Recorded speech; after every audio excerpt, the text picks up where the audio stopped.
Hello and welcome to another episode of TWIML Talk, the podcast where I interview interesting people doing interesting things in machine learning and artificial intelligence. I'm your host, Sam Charrington.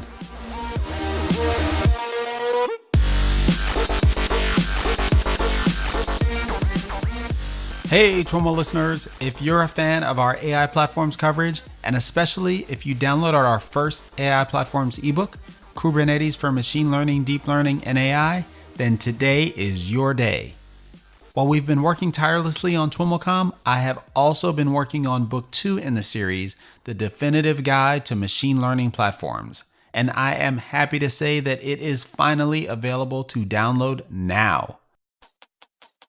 We created the book as a resource for ML, AI, and data science leaders and innovators to help guide their efforts in scaling and industrializing machine learning and deep learning in their organizations.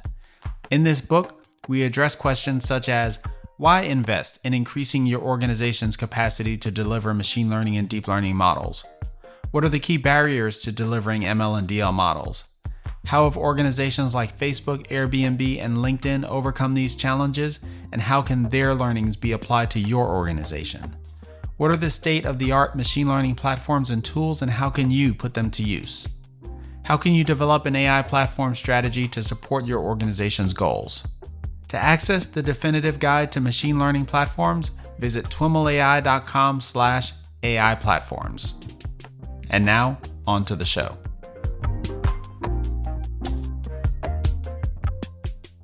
All right, everyone, I am on the line with Angela Bassa. Angela is the Director of Data Science at iRobot. Angela, welcome to This Week in Machine Learning and AI. Thanks so much, Sam. I'm happy to be here. I am super excited to have you on the show and to get into a little bit of what you're up to there at iRobot. To kind of get us started, I'd love to hear a bit about your background and how you came to be working at the intersection of robotics and data science. Yeah, so my background is mathematics, and I came to the intersection of robotics and data science through an enormous amount of luck. I think most people who come into data scientific practice either come from sort of the analytical, mathematical, physics sort of background, or they come from computer science and software development and software engineering. And I am very much on the first camp, and I am trying to learn as much as possible from the second camp's fire hose. Okay. My academic training is in applied math. This was back at MIT. Since then, I left. My sort of journey into data science was always through a heavy use of data, but under many different disciplines. So I worked in investment banking, in strategy consulting, and agricultural technologies, and marketing and energy trading. I noticed that you had an incredibly broad background set of experiences before you found your way into data science. Yeah, I think it's sort of reflective of my personal and family history as well. So I'm a third generation immigrant, and my family is sort of very transient and almost nomadic, and I think that has translated into my career as well. Okay. And it's also, all jokes aside, is actually something that I find comes quite easily to me. So growing up, we spoke several languages at home, and I find it very easy now in a professional capacity to understand that some people are speaking HREs, whereas some people are speaking engineerese, or some people are speaking analyticsese, and to be able to provide that translational step has a huge amount of value, especially in a discipline like data science, where there's sort of this division between the tools and the mechanics of how you solve problems, and the domain expertise of knowing which questions to ask and which problems are worthy of being solved first. Right. And so playing that midfield there has proven incredibly valuable and transferable, thank goodness. Nice. You mentioned that your academic background was in applied math. Any particular focus or flavor? I liked graph theory quite a bit. Okay. I spent a lot of time in that domain, and also logic and first order logic, sort of model theory. But I learned very early on that academia wasn't going to be my thing. I just don't have the personality fit for that. I actually more than a personality fit. I actually don't have the diligence to focus that long on a single problem. Yeah. So I ended up going into industry where my particular flavor of ADHD is actually quite valuable. I mentioned that you are at iRobot, as did you. I imagine folks are familiar with iRobot, but maybe you should share a little bit about the company and the focus of the company, just to level set. Yeah, happy to. So iRobot is, a lot of folks actually don't know, but iRobot is almost 30 years old. So we've been around for quite a while. I've been here for about 2.5 years now, and I started the data science practice here. We've been growing quite a bit over the last 2.5 years. But obviously, iRobot builds robots. And so we have lots of fantastic algorithmists and machine learning engineers, many of whom predate my tenure here. But now we have sort of a focused competency whose mandate it is to look at fleet data and to make sure that we are using that information and feeding that back into the development of products, into the customer experience, and into the strategy. So at iRobot, we're well known for our flagship product, which is the Roomba, the robotic vacuum cleaner. And we have a whole line of robotic vacuums. There's not just one. So depending on what specifically a customer might be looking for, we have different offerings with different levels of data-driven features and autonomy. And we also have the Brava line, which is robotic mops. And we just announced earlier this year the Terra line of robotic lawnmowers. So more and more, we have this portfolio of autonomous products that can take care of your home so you can do other stuff. If you're like me, you can be a nerd. I'm what one would call an indoorsman. So I don't use my free time to go outside. But if you like that, then you can do that while your robots are back home, making sure that everything is sparkling clean. You mentioned that you started the data science group there at iRobot. Did you do that from internally? Were you already at iRobot, or did you join the company to start the group? The latter. Okay. So I was at a company called Enernoc before, and I was also brought in to run their data science team, although they already had the team in place when I joined. They had two or three people working in data science there at the time. And here at iRobot, I was the first data science hire that they had.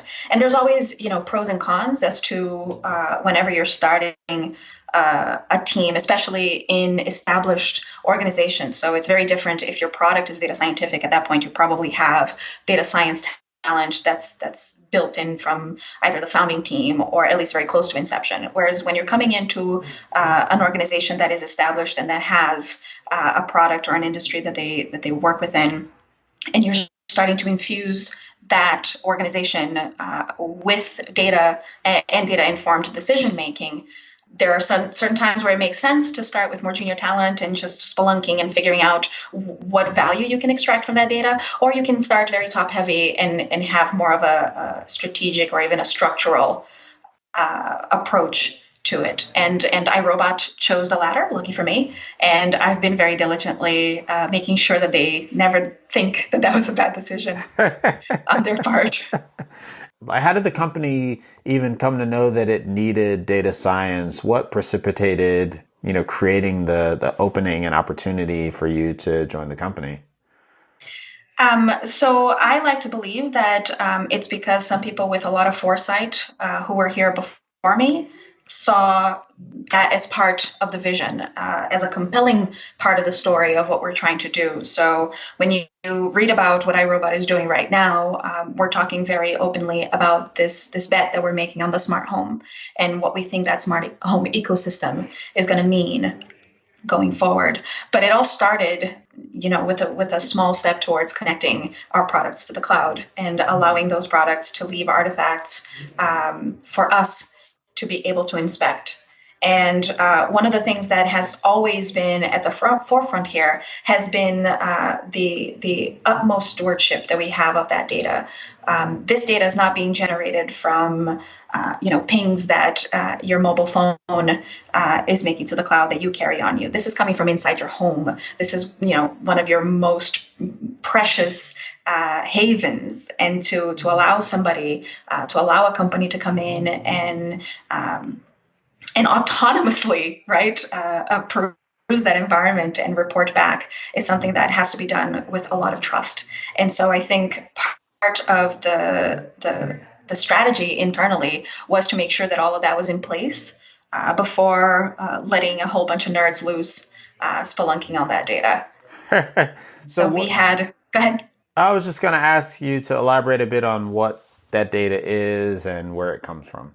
Yeah, so in late 2015, we had our first connected product, and we started aggregating that information. And so the information that we get, always with the permission of our customers, has to do with the functioning of the robot. So we're interested in identifying bugs before our customers are bothered by them, before they impact the functioning, the functionality of the robot. We're interested in understanding how our customers use their robots. So, one thing that's always important to keep in mind is that I'm not the person who should be asking the questions, because I am a very specific type of nerd who has very nerdy questions. And there's only one of me, and there's millions and millions of all of us. So we as a company want to make sure that we're answering the questions of all of our customers.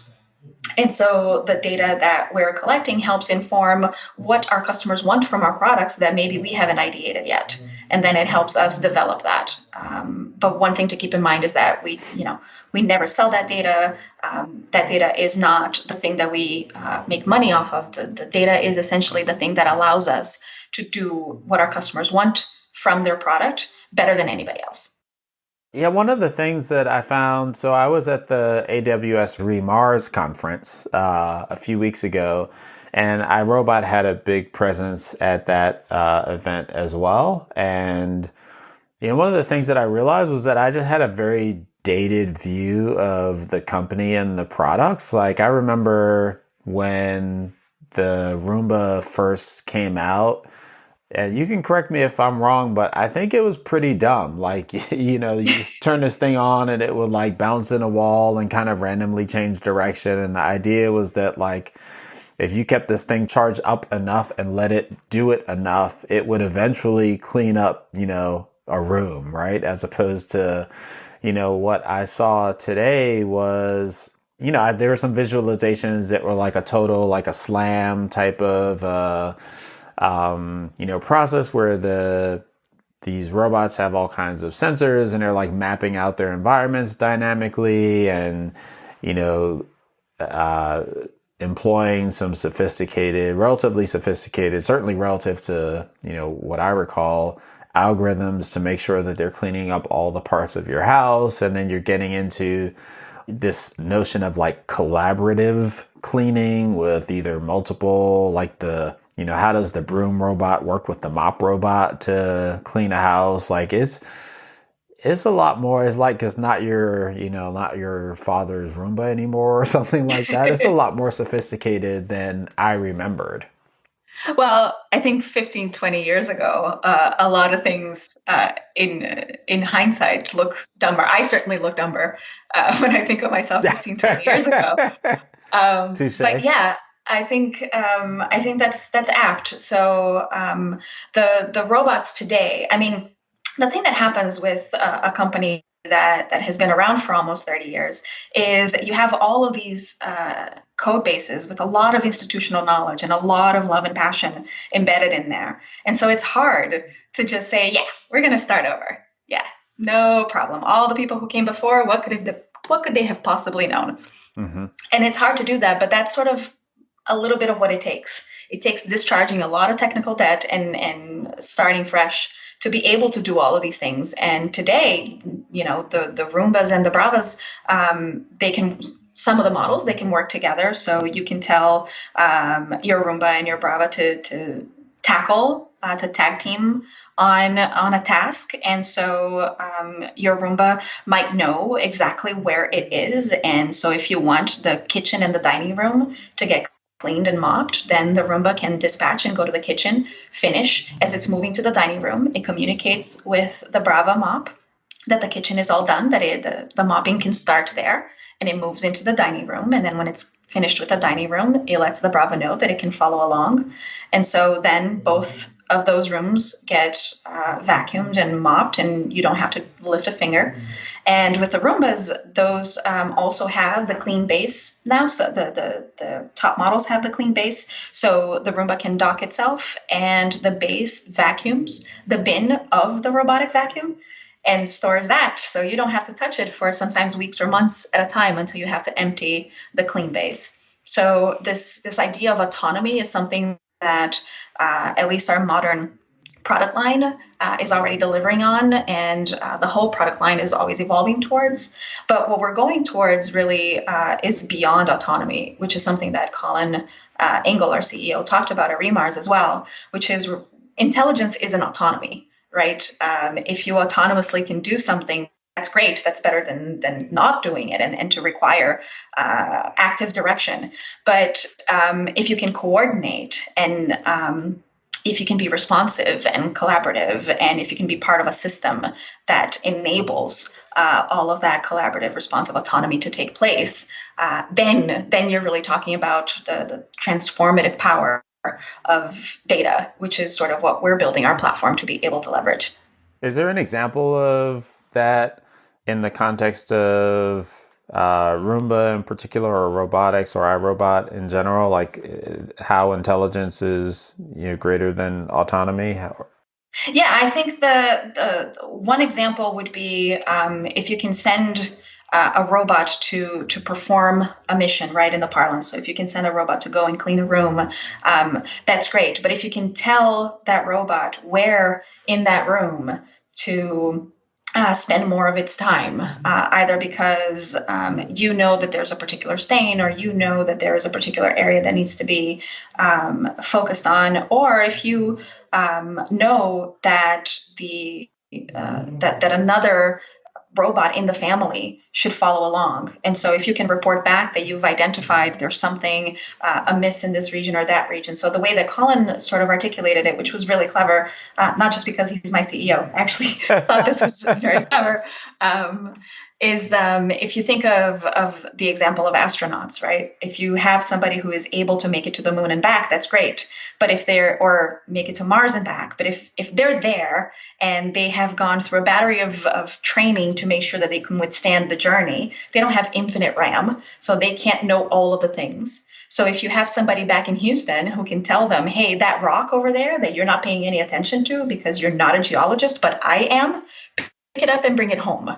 Bring a sample because I want to know what that is, right? So if that relationship goes beyond just a relationship of autonomy, but a relationship of responsiveness, so that you can act on that information while it is relevant rather than only after the payload has been delivered, that's really where we're driving towards.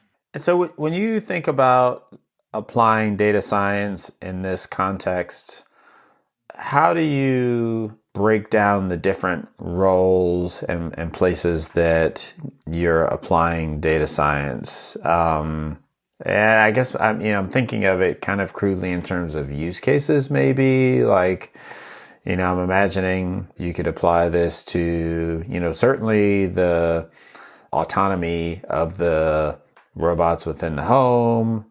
There are like predictive maintenance types of use cases. There are like business things, like how many of the people that buy these things actually use them, and how many of the people, that, buy them and use them a lot probably want to see like the next bigger version because, their current one, isn't doing something as good as it could be. Or like, what are all how do you think about, not what are all of them, but how do you taxonomize the different ways that data science plays at iRobot? I think the way that I like to think about it is in terms of the utility of each of the different projects and their priority within the greater strategy that we have, both in R&D and in iRobot as a whole. So especially as I was saying before, when you have a company that has a product that is data scientific, right? The thing that you are selling is the knowledge that you have about the data that you collect. It's a completely different ballgame. But in the sense of iRobot, where our product is this physical robot, and the data really plays a supporting role to that, I think the thing that you want to focus on is the fact that data science is not a cheap investment. And so as I stood up the practice here, the first thing that was top of mind is making sure that we demonstrate a return on that investment. Because the thing that I have seen happen in similar cases is that there's this image of the potential of what this practice could deliver. And then that potential isn't realized in the very near term. And everybody gets disenchanted, and it becomes the self-fulfilling prophecy that it was never going to work. Mm-hmm. And that happens over and over when you're talking outside of sort of the Silicon Valley data-driven startup ecosystem. And that's the thing that I was most cognizant of, is what are the things that we can deliver in the very short term with the information that we already have. I don't want to re-architect anything yet. I don't want to change how our software gets developed or how data gets encoded and ingested and transformed, processed, stored, all of that. Based on the things that we've inherited, what exists of value that we can deliver in the very short term. And then based on the momentum that you can generate there, you can start recruiting champions, and you can start recruiting stakeholders that can help you make the more foundational changes that enable really big bets. So here at iRobot, one of the big bets that we're making is on the smart home and what that will mean and who will win in that space. And our bet is that we will win because of both our capability and our expertise and our commitment to customer privacy and all of these things rolled into one. But that's not something that could have been accomplished in the first 6 months. Right. And so I really try to think in terms of sort of your near-term horizon and your long-term horizon. So your near-term horizon are the things that your data is already bringing to you, that if only somebody were to pay attention to it, right, you could make smarter decisions. And so those are easy. You just need to dedicate the time and effort to look at the tactical, to chat across the organization to figure out who could make better decisions if only somebody could help them understand how things are getting used. And that's all already instrumented. But that's really sort of, quote unquote, bootstrapping the really big play, which then requires, improved data architecture and all of the things that come downstream from that in terms of data quality, lineage, governance, all of those other things that are important. Yeah, I find this conversation really interesting, and it's one that when I talk to folks that are running data science organizations or machine learning AI organizations, centers of excellence, things like this the whole concept of how they manage and balance their portfolios so as to kind of demonstrate short-term value, enough short-term value, while also kind of keeping their eye on, a broader vision and, selling that or making progress to that. Like, it's a very delicate balance in a lot of places, and one that, a lot of energy is put towards. Yeah, and it's really easy to sort of hire a team. I mean, it's not easy, but it's quite possible to hire a team of 100 people, all, experts and really fantastic professionals and throw them at a problem. And then they will, come up with all of these, they really are fantastic ideas that will require 2 years of additional instrumentation and further investment. And I like to joke that if we were to do the things that I want to do, we go bankrupt because I'm not the target audience for this, right? There are lots of robotics companies that find it very difficult to stay in the market for as long as iRobot has, to do these things in a cost-effective way. And that's the game for us, is how can we deliver on the promise of consumer robotics in a way that isn't going to extinguish itself because, we've bitten off more than we can chew. So this very measured approach can be quite frustrating at times because it can feel like you're funding the least interesting parts of the journey, when in fact it's quite the opposite.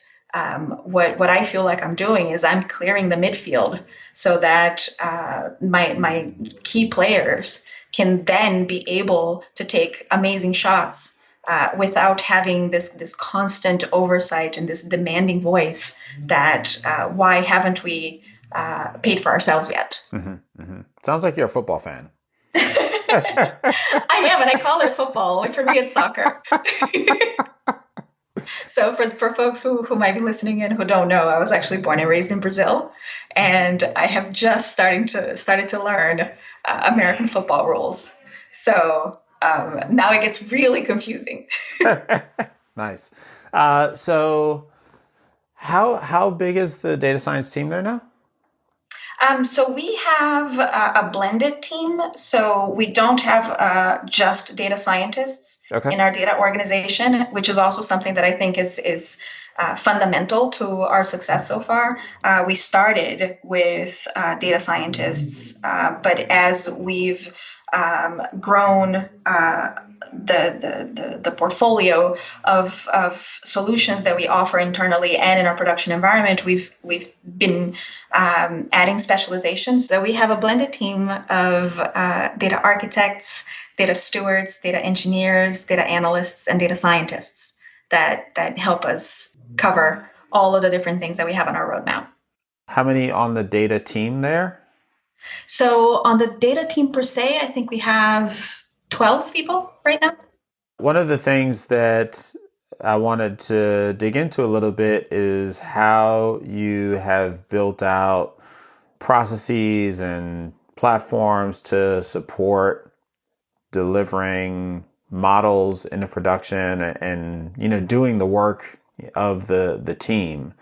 Can you talk a little bit about both the philosophy there, but also like try to get us to kind of concrete details around, some of the things you're doing?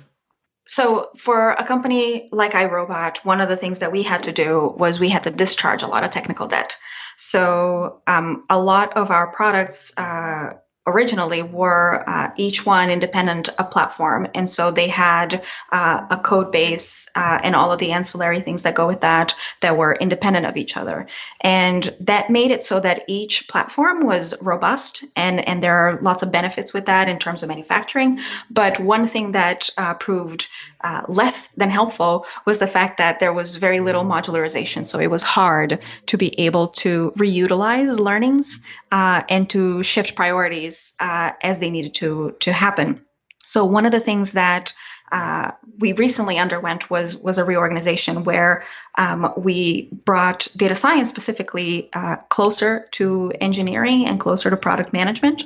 And we've also created a new design language and a shared code base that's modularized so that the different pieces of the software can be interoperable. And so things like navigation and mapping, things like Wi-Fi connectivity and all of those parts of the platform can now be almost plug and play with the different products that we develop.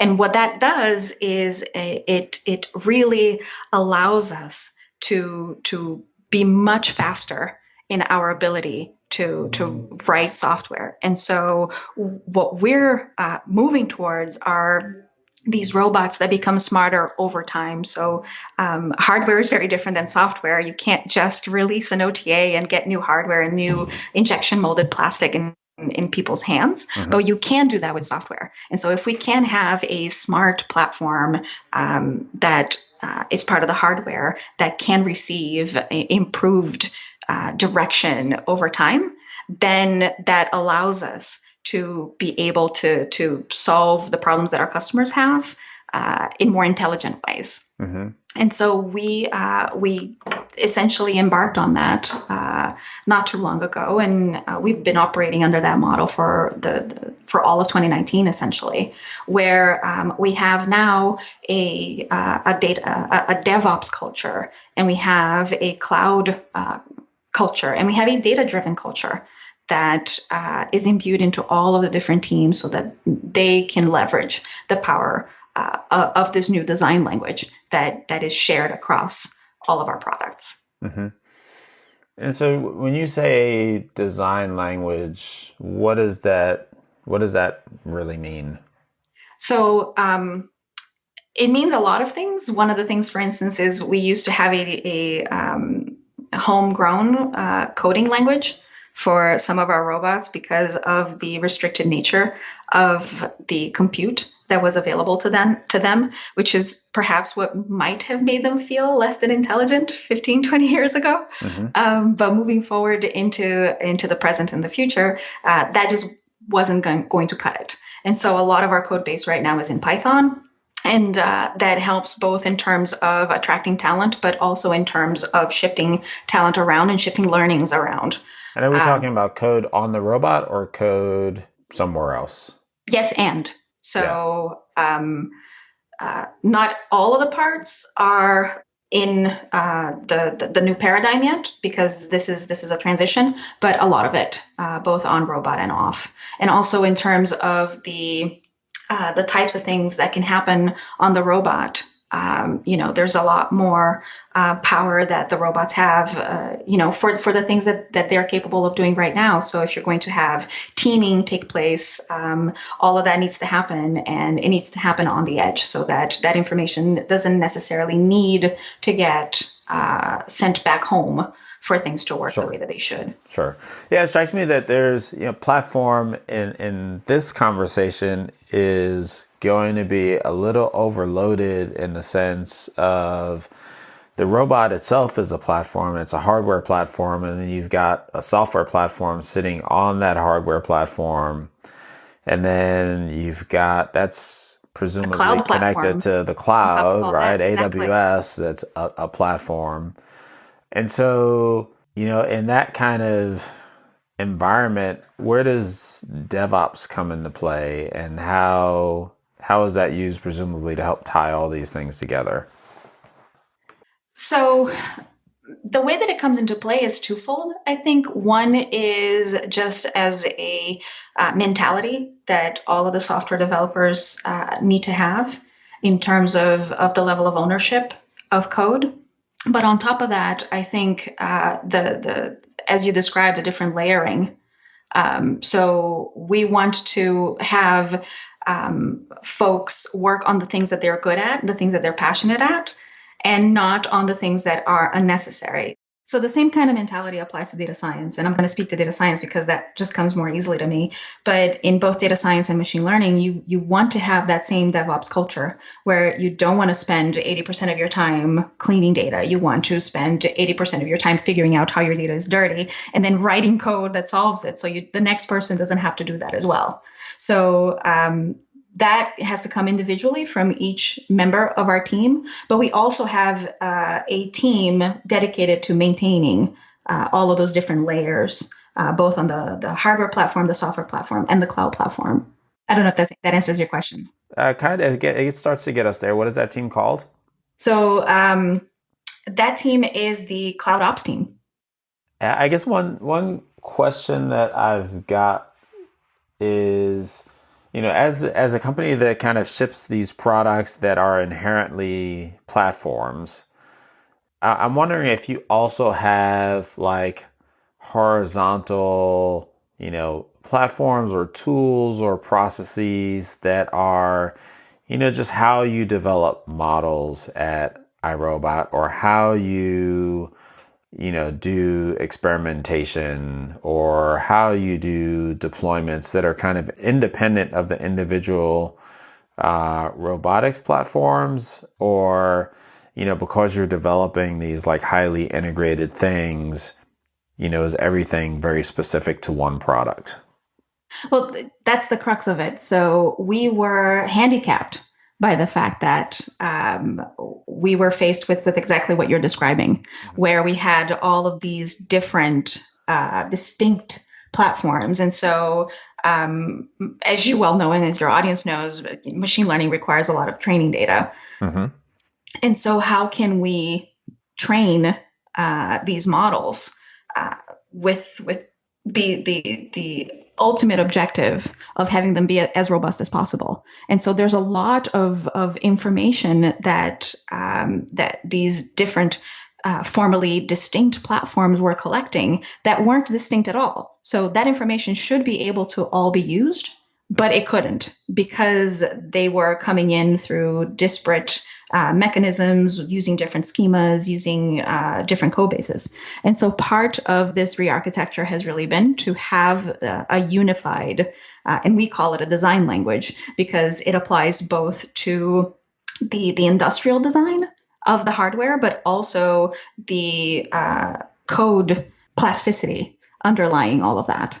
And so now that we have this unified, shared platform, all of the information that comes in is much more readily available for utilization in different models. And so part of what we're doing is increasing the personalization of our products. And to do that, if you're interested in ever increasing autonomy, you don't want to have to worry about actually sending your robot out to clean your home. You want that to just automatically happen, and you don't want to have to worry about it. And so one of the things that we imagined we should do, and now we do, is as you are using your robot over time, we learn how you like to clean your home, when you like to clean your home. Are there specific rooms that you like to clean with different rates?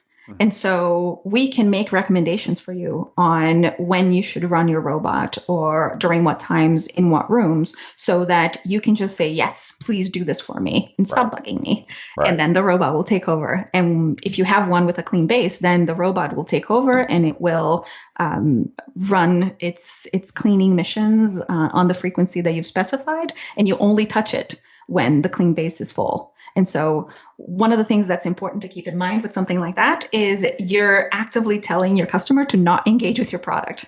So you have to make sure that you've covered all your bases so that your product is working as intended in an unsupervised way for as long as it does.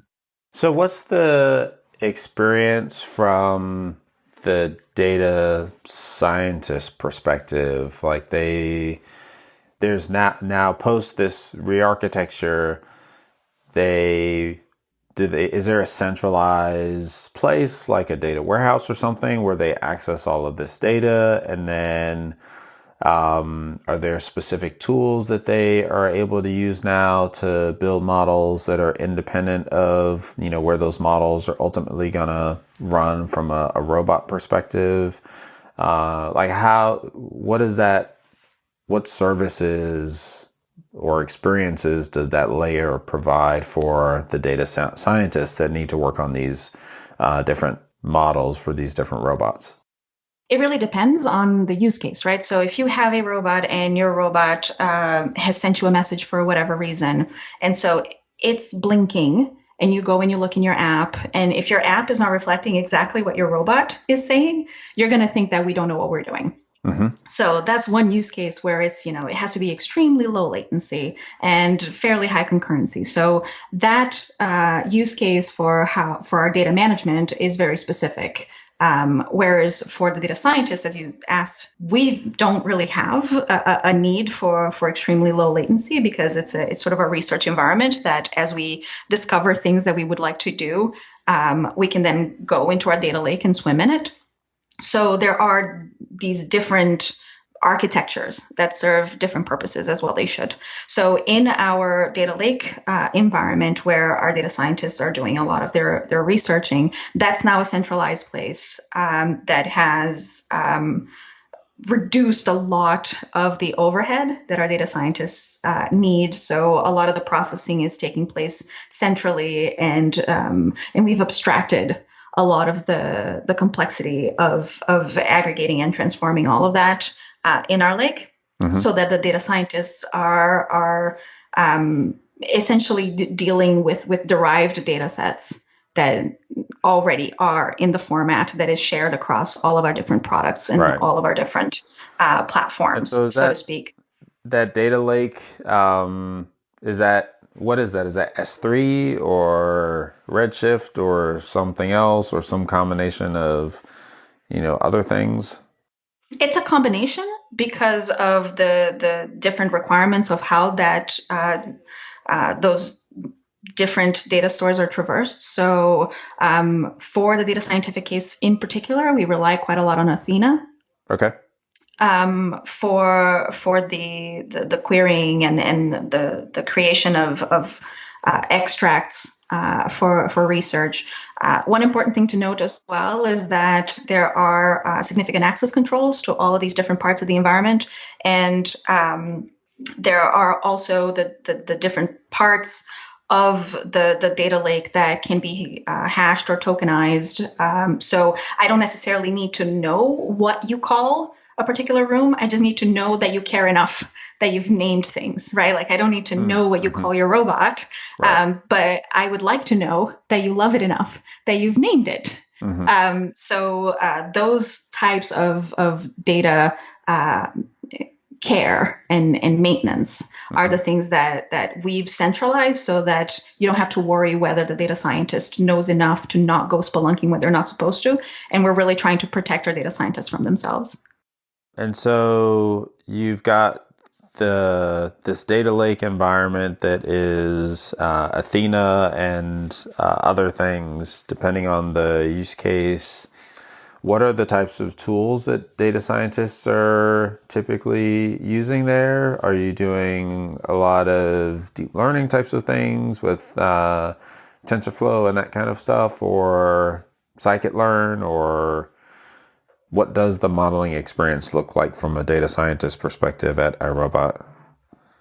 I tried not to be too dogmatic, just because different tools are appropriate for different use cases. So when we're still in the ideating and researching phase, we've used things that run the gamut. And one of the things that I mentioned is once these processes are actually running on the robot, they're running in a resource-constrained environment. So when we're learning things about the information that we have access to, those are running on our own hardware, our own compute. Not necessarily our own hardware. Sometimes Amazon owns the hardware, but still, those are, we have a lot more flexibility with what we use and how it will be appropriate. And then it's on us for whatever algorithms need to run on board the robot to make sure that they're optimized so that they can run in the restricted compute environment. So as far as what we're using, I mean, yes, we do use TensorFlow. We use different libraries. We certainly use scikit-learn as well. And in terms of what kind of methodologies we're using internally, I mean, you mentioned SLAM. iRobot has a pretty strong published presence in the development of vSLAM, but there are myriad other algorithms that we use as well. And we have teams that focus on deep learning. We have a team that focuses on reinforcement learning. For all sorts of different use cases that I can't actually describe yet until we launch, but they're imminent. So we have a pretty strong bench in terms of the different methodologies that we make use of. And I mentioned, we both mentioned SLAM at this point, and I did not define it earlier. It's simultaneous. Simultaneous, is that the S? Localization and mapping. Localization and That's mapping? right. Yeah. So how the robot's able to go out into the world and kind of figure out where it is and map its environment. And if you've never seen it, it's pretty remarkable. It's a pretty awesome demo. Yeah. It is. And I have, I have a million robots. It's one of the perks of the job, having to test all of these things. But nice. I actually have, I also have a young son. And so we have child gates, sort of baby gates all over the house. And it is remarkable to see the robots sort of figure out, oh, nope, I can't go this way. And it goes all the way around the floor map to find another point of entry to the room that I wanted to clean. Oh, so wow. It's actually quite smart. And it's, we forget, we who do this professionally, you live in the zeros and ones and the code, and to actually see a piece of hardware, take that knowledge and apply it, it is actually really, really cool, which is something that in previous roles I didn't necessarily have. But to see that mobile sensor platform take direction and utilize it and tangibly move around its environment and understand its spatial components. Right. It's actually really fun. So we've talked a little bit about data access. We've talked a little bit about modeling. I guess kind of last question in this vein, deployment.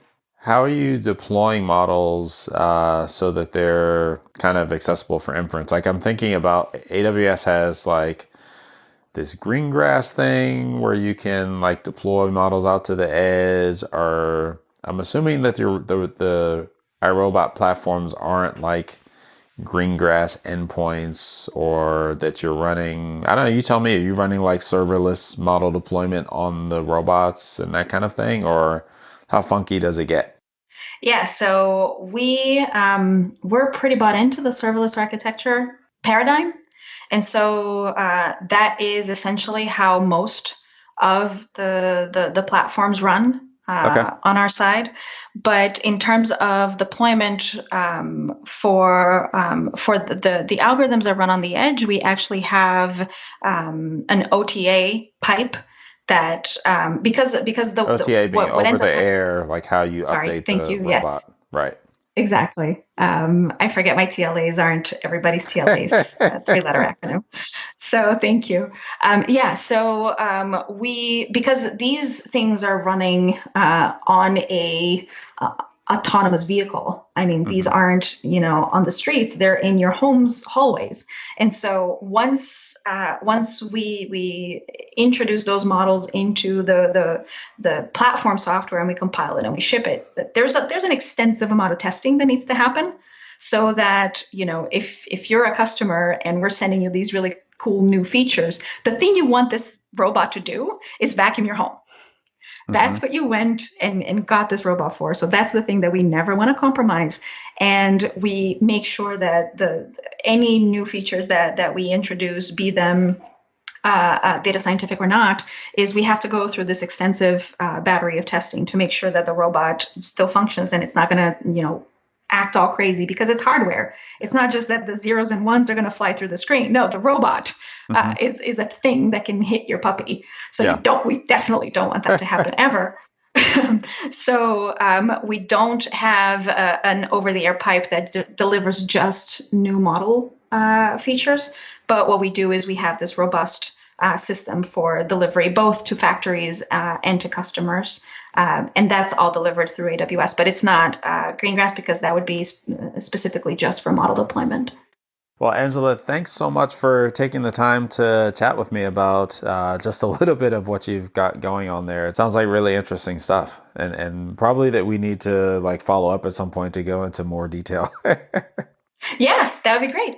I'd love that. And thank you so much for the opportunity to nerd out. Absolutely. Thanks, Angela. All right, everyone, that's our show for today. If you like what you've heard, please do us a favor and tell your friends about the show. And if you haven't already hit that subscribe button yourself, make sure you do so you don't miss any of the great episodes we've got in store for you. As always, thanks so much for listening and catch you next time.